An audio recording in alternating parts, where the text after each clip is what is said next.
Terima kasih, luar biasa hari ini. Kakak-kakak semuanya, Assalamualaikum warahmatullahi wabarakatuh.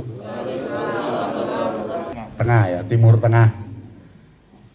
Para Kapus Diklat Cap yang saya hormati, harian penuh pinjam ruangan di kota Pasuruan karena kebetulan saya ada acara di Pasuruan, tidak bisa harus dari Surabaya, maka saya datang lagi pinjam warcap untuk Natar.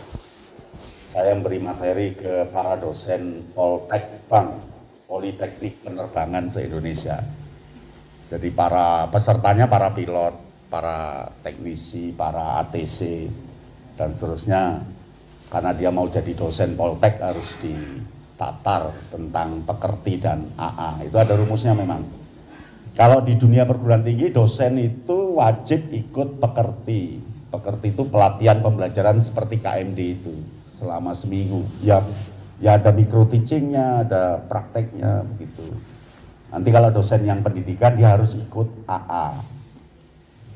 Jadi dididik seperti itu. Maka di pramuka juga seperti itu. Baik kakak-kakak, malam ini saya ini sebenarnya kepotangan budi sama keluarga Jawa Timur. Karena materi ini kan saya sampaikan ke TOT pelatih Pusdiklatda Jawa Barat. Sudah saya sampaikan ke TOT pelatih Pusdiklatda Jawa Tengah. Ganggonku dewe kok belum saya singgung, makanya dengan keikhlasan tinggi saya akan malam ini membeberkan supaya sama, karena Lampung juga sudah saya beri materi ini. Tadi siang saya memberi pengantar pada pembuatan buku serahan untuk KMD.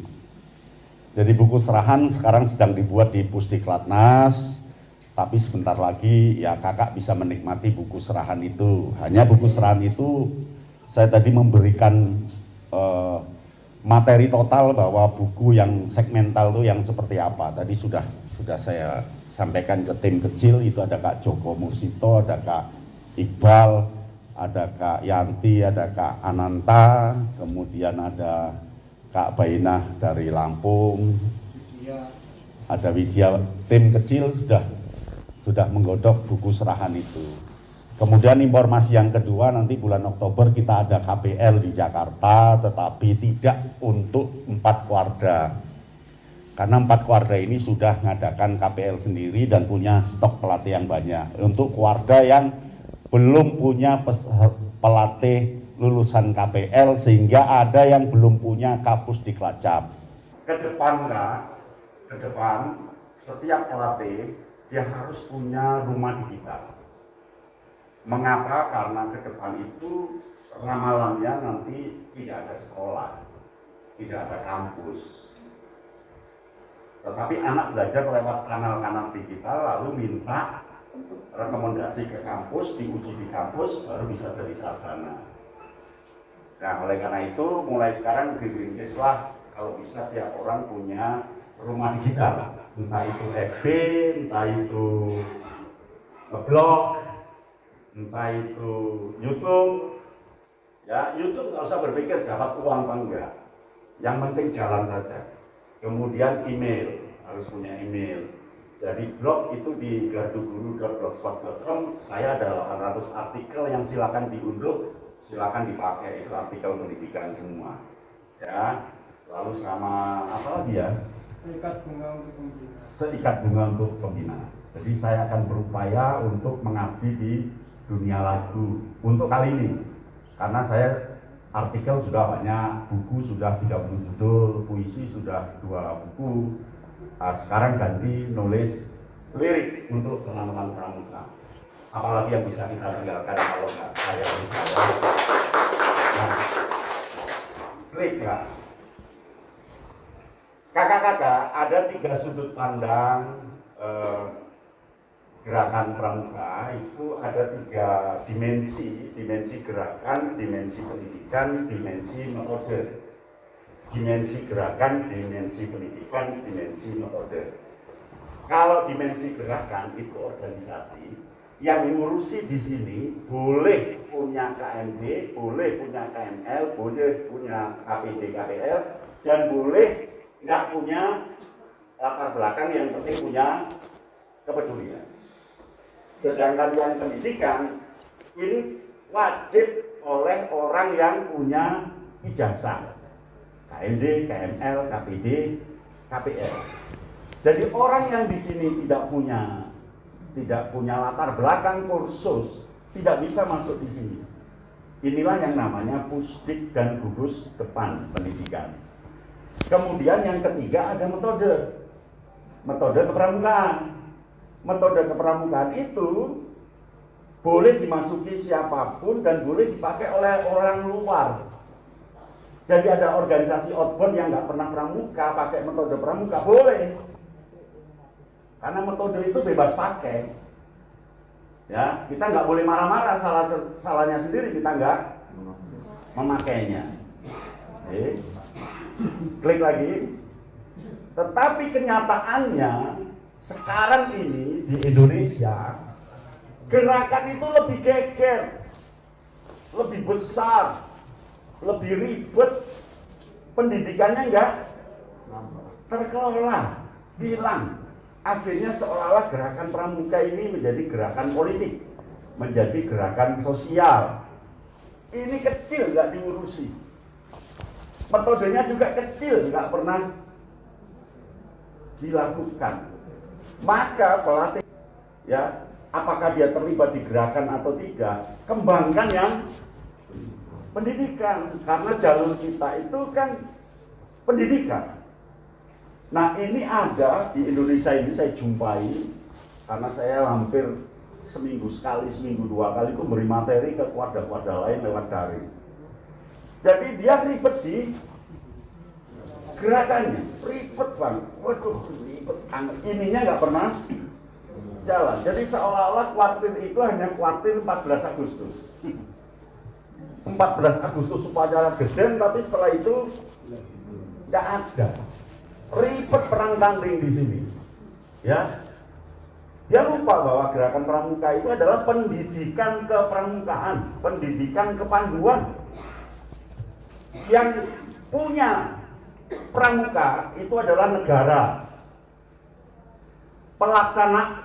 Pelaksanaan pendidikannya diserahkan kepada gerakan pramuka. Kakak-kakak, sekarang ini terjadi deklinasi, penyimpangan yang sangat besar. Bahwa pendidikan kepramukaan itu kan di antara keluarga, di antara sekolah. Ya kan? Di tengah-tengahnya adalah gerakan pramuka.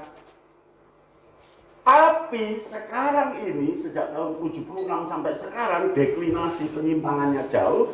Gerakan pramuka itu roboh ke sekolah. Ya kan? Dia lupa bahwa gerakan pramuka itu antara keluarga dan antara sekolah. Di keluarga paling dia dimarahi oleh orang tua dan kakak atau adik. Di sekolah dia dimarahi oleh guru atau teman. Kalau di sini dia bisa dimarahi tukang beca, pengemis, semua orang. Jadi di sini tempat pendidikan yang bagus. Kan begitu. Tapi rata-rata pendidikan gerakan pramuka condong ke sekolah. Dan anehnya kita semua diam saja, dan para pelatih lebih juga mencondongkan ke sekolah. Mengapa? Karena pelatih dan pembina latar belakangnya adalah sehingga pengalaman kepramukaannya menjadi pramuka adalah ilmu, bukan pramuka, bukan ilmu. Paham ya Kak? Nah, lalu tanya tadi yang perumus buku, kalau begitu kayaknya materi bukunya apa untuk materi kepramukaan?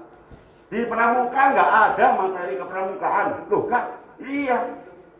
Tapi yang ada adalah bagaimana sebuah kegiatan untuk melatih mata. Maka itu muncullah sandi. Melatih telinga, muncullah morse.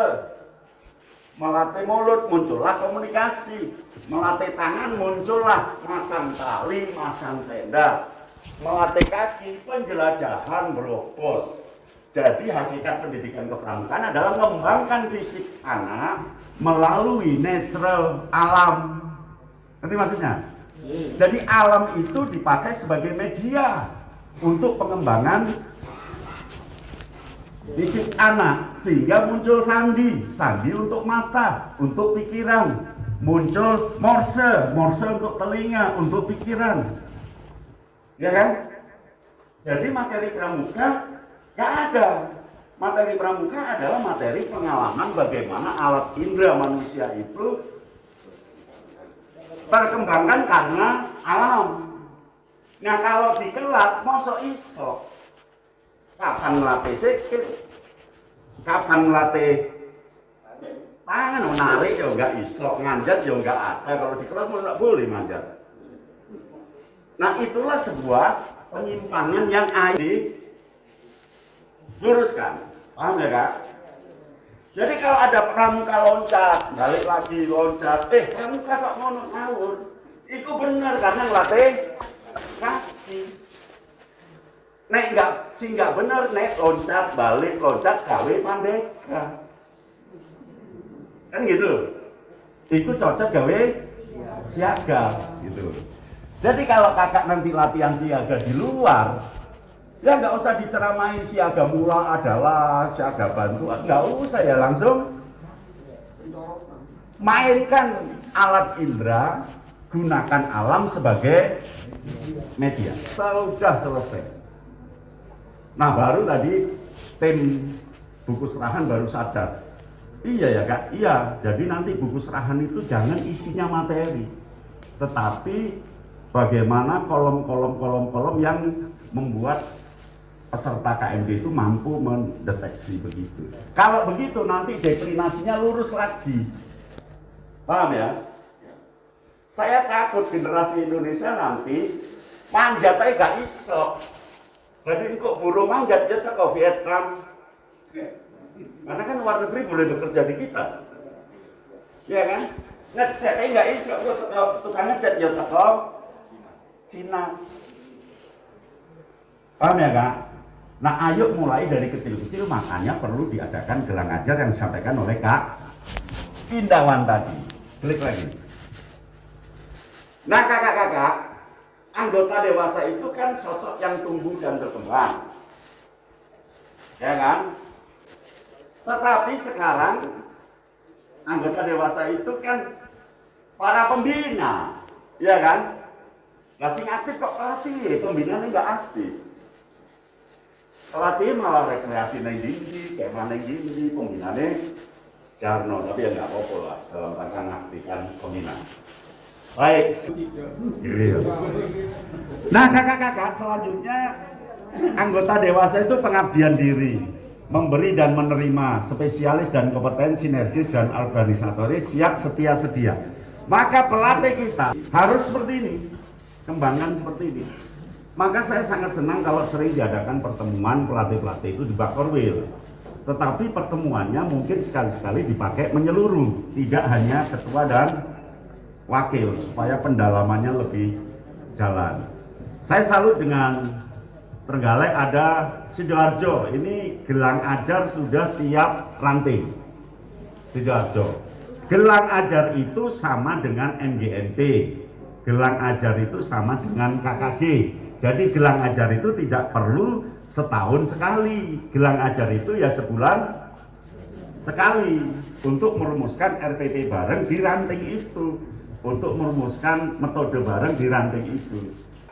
Inti dari komunikasi apapun, buku yang sekian banyak, itu inti komunikasi memberi. Jadi satu kata komunikasi itu memberi. Enggak, menurut kami itu komunikasi antara pendengar dan pembicara yang saling memberikan informasi, itu proses. Ya kan? Itu proses kan? Bukan komunikasi itu sendiri. Jadi inti komunikasi adalah memberi. Nah memberi itu sekarang ini kan perlu kecepatan. perlu ketepatan, perlu kehematan. Tetapi memberi itu bukan tujuan. Komunikasi itu bukan tujuan. Komunikasi itu alat untuk mencapai tujuan. Alat untuk mencapai tujuan agar berdampak.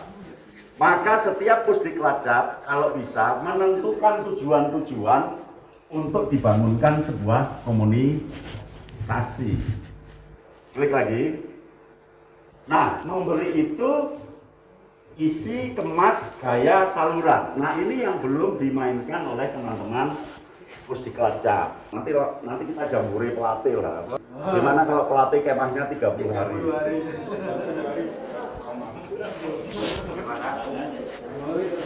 Kakak-kakak gugus Dharma dengan gugus depan.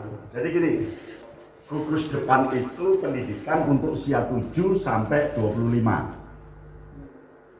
Ketika pramuka itu usia 26 bekerja sampai tua, sing dina sapa? Ya kan?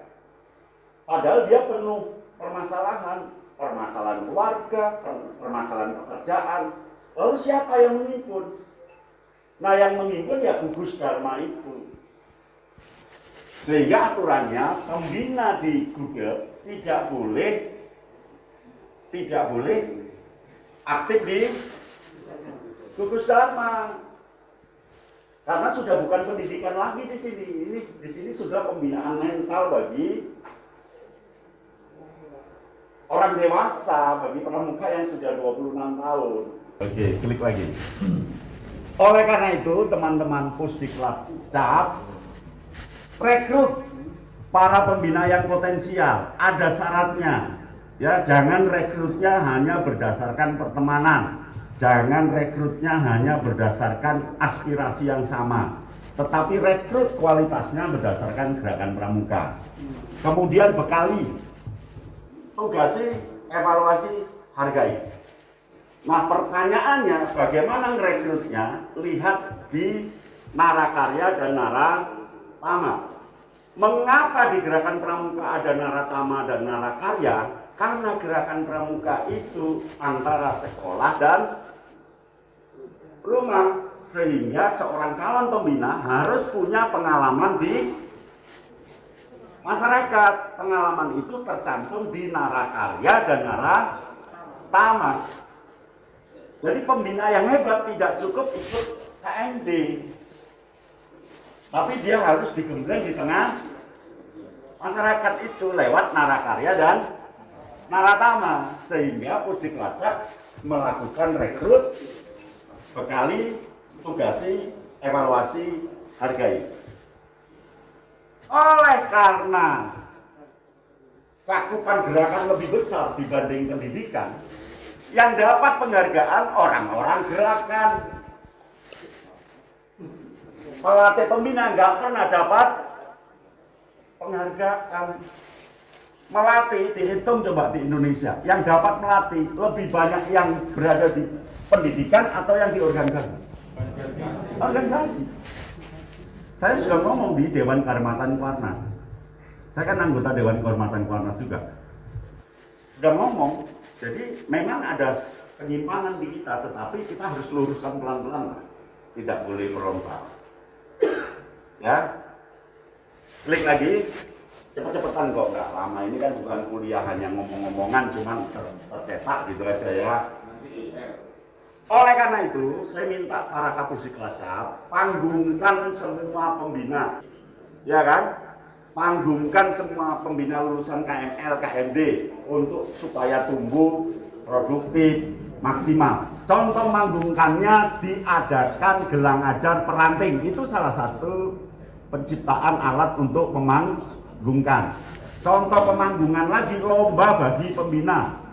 Contoh pemanggungan lagi pembina mengirim cara membinanya. Jadi Pusdiklacap itu aktif memberikan lahan untuk pemanggungan para pembina, sehingga pelatih tidak asik dengan kepelatihannya saja.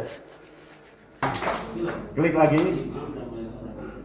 Nah, maka posisinya saya minta nanti anggota dewasa dengan anak-anak sampaikan ke pembina tidak boleh posisi seperti ini sekarang ini. Ini namanya pembina gurui.